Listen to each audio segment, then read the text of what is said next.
Hi friends, good morning. Welcome to CRM1s. In this video, we will see how to replace SharePoint item level permissions using Power Automate. Firstly, you have to create a SharePoint list, asset list.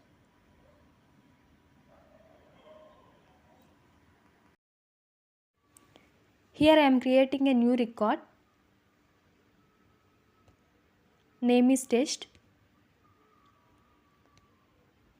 Then click on save. If you have to edit or create any record in SharePoint list, then automatically Power Automate flow will be running.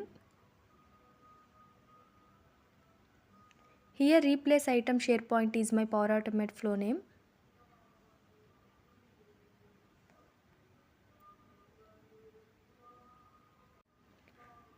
Now we will see Power Automate flow will running successfully.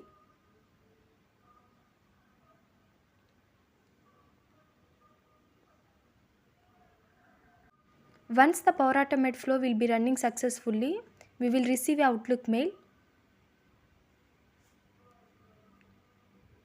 Here we will see this the mail. For more detailed information like Power Automate or anything, please check the below description link. Thanks for watching this video. Don't forget to like, share and subscribe to our channel. Thank you.